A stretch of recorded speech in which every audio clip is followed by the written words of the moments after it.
എല്ലാവർക്കും നമസ്കാരം. ഇന്ന് നമുക്ക് രാവിലെ ചമ്മന്തിക്കുള്ള തേങ്ങ തിരുമ്മി ഞാൻ വെച്ച്. ഇനി നമുക്കിതൊന്ന് ചമ്മന്തി അരയ്ക്കാം, പിന്നെ നമുക്ക് ദോശയും ചൂടാം.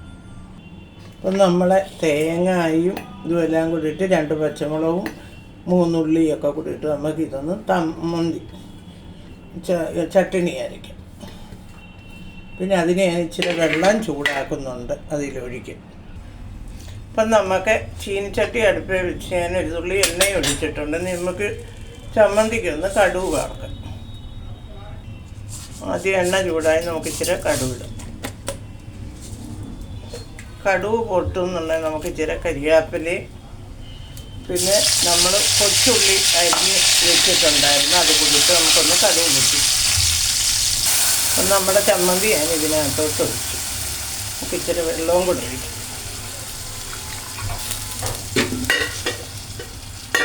അപ്പം നമ്മുടെ ചമ്മന്തി എല്ലാം ഒന്ന് അധികം വെള്ളം ഞാൻ ചേർക്കുന്നില്ല, നല്ല കുറുകുറാണ്. അപ്പം ഞാൻ ഉപ്പും ചേർത്തിട്ടു. അപ്പം നമ്മുടെ ചമ്മന്തി എല്ലാം റെഡിയാവും. ഒന്ന് ചൂടായാൽ മതി. അപ്പം നമ്മുടെ ചമ്മന്തി നമുക്ക് ഇപ്പുറത്തോട്ട് വാങ്ങി വെക്കാം. ഇനി നമുക്കൊരു ദോശക്കല്ലെടുത്ത് അടുപ്പിൽ വെക്കാം. അപ്പം നമുക്ക് നമ്മുടെ ദോശക്കല്ലയിൽ വെച്ചാൽ ഉള്ളി വെച്ചാണ് ഞാൻ തേക്കുന്നത്. അപ്പോൾ എളുപ്പം ഇളകും. അതുകൊണ്ട് നമ്മുടെ ദോശക്കല്ലയിൽ നമ്മൾ ഇച്ചിരി എണ്ണ തേച്ച്. അപ്പം നമ്മുടെ ദോശ കോരി നമുക്ക് ഇങ്ങോട്ട് വരും.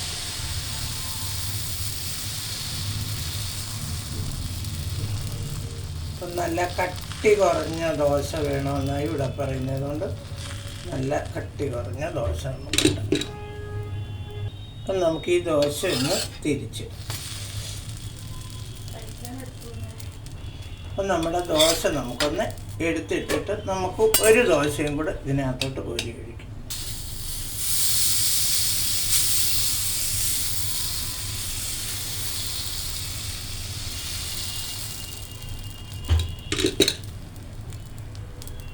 അപ്പം നമുക്ക് നമ്മുടെ ദോശ ഒന്ന് തിരിച്ചിടാം.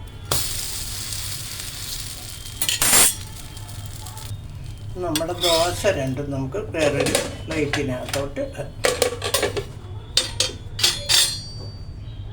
ചൂട് ചമ്മന്തിയും കഴിച്ചാൽ നമുക്കൊരു പാത്രത്തിനകത്തോട്ട് ഇച്ചിരി ചമ്മന്തി ചൂട് ചട്ടിണി, നമുക്ക് ചൂട് ചട്ടിണിയും ദോശയും. അപ്പം നിങ്ങളെല്ലാവരും ഒന്നുണ്ടാക്കി നോക്കുക. എനിക്കെല്ലാവരും ലൈക്കും കമൻറ്റും സബ്സ്ക്രൈബും ഒക്കെ ചെയ്യുക. Okay, by.